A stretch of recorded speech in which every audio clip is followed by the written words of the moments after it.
I've been with Lakeside for about 4 years now. So I did graduate from Alberta and I worked there for a little bit. And then I moved to Ontario.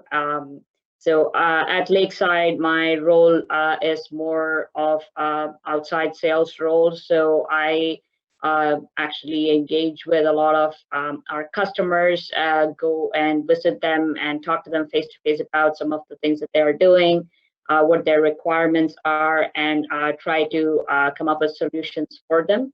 I really have been enjoying myself because I do like engaging with the customers, talking to people, and finding solutions. So it's a perfect package for me, and it's been really great. With respect to the projects and things that I work on, like Adele said, it always evolves depending upon who we serve. We do have a breadth of customers from different industries like chemical, refining, nuclear. So there's just a whole breadth of customers that we basically are working with. So it depends on what kind of industry you're serving. You come up with solutions for that solutions for that specific industry. So my job is to understand what the customer requirements are and making sure that we position ourselves to engage in a technical conversation with them to better educate them about the solutions that we can provide for them. I did move to Canada about 11 years ago now to do my master's. So I think that was my first step towards understanding where I wanted to be or what kind of a career I wanted to have. I have always been fascinated by engineering. That's what I have always known that I wanted to do from a very young age. So this seemed like a natural next step. But when I did graduate and I started working, it was, I think, a lot of good support system that I had from my mentors who were able to kind of guide me through where I needed to be or what I need to be focusing on, that helped me along the process of determining established career.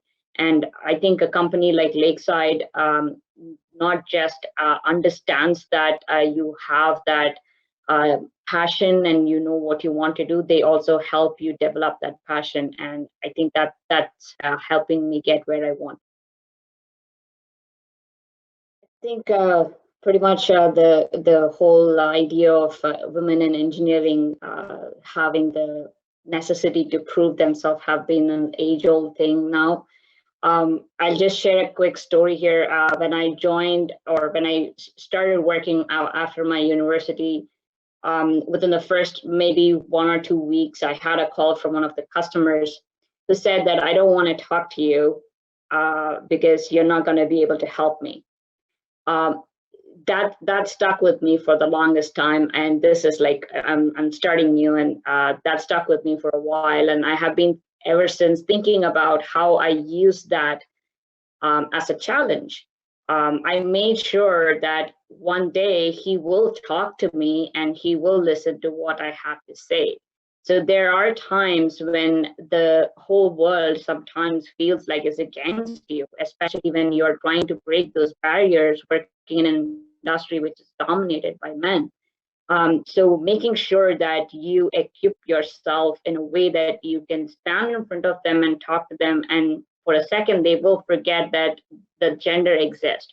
You should be confident in yourself and make sure that you develop your knowledge, your skill set, because at the end of the day, it's your knowledge that you're trying to talk to them with. It's not something that you're borrowing from somebody else. You're bringing so much value to the table, and you need to convince yourself that you are bringing value so they see the value in it. That's, I think, the best thing I can say. Like any time you feel a little down or you're down feeling like somebody has put you down, always remember you need to pull yourself up because you have much, much, much more to offer than what anybody else thinks. Like we need to push ourselves outside the comfort zone. I did what Adele did. Like when I was 21, I moved to Canada all by myself, and I decided that apparently that was the best thing to do. Looking back, it does look very scary. I'm like, you were all by yourself. You knew no one in a completely different country. So I moved from India to a different country, and it was very important for me to have that experience, because I felt that that was needed for me at that point. The biggest thing that I would say to anyone is be open to challenges, be open to trying things, exploring things. Unless you try something, you will never know, and you should never be scared to fail. I've had times when I moved here, I sat in a corner and I'm like, okay, why am I exactly doing this? I don't understand why I'm putting myself through this. But then the support system comes into play there. They ground you, they bring you back to actually focus you on what your end goal is, or where you want to be. And I'm thankful, like when I moved, I was able to get somewhat of a good support system here in Canada as well, that guided me through those times when I could not pull myself back up. And I feel like that's one of the things that everybody should do. Like, um, be be aware that you have people to support you. Don't be afraid to reach out for help. Never be afraid to admit that you need help. Everybody needs it sometimes, and it's okay to admit that.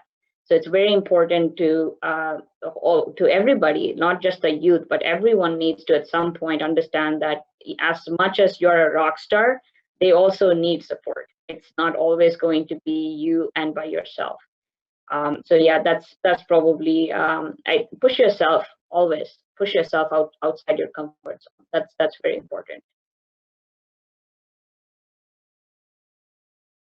And foremost, diversity has been talked about all the time, and companies are looking at it as something that they look at as numbers, like number of people, etc.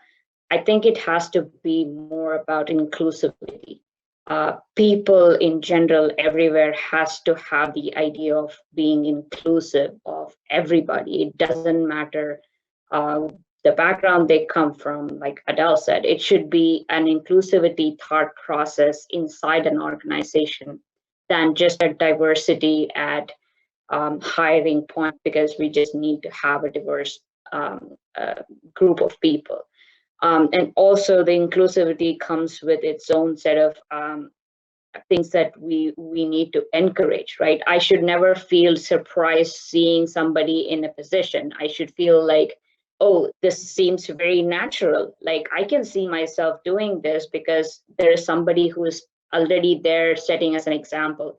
And I come from a background where I am a woman, and I'm also from a different race. So there is always that okay, what does she have to add to this conversation, eyebrow raisings that comes up all the time. And that sort of passive aggressive notions that goes around has to be the ones that needs to be addressed at workplaces, to be more inclusive of everybody's opinions, thought process. And we all bring different thought process and value based on where we grew up, what we are doing, or what we are experiencing. And I think we need to be inclusive of all those ideas and thought processes to have a more diverse and inclusive environment at work.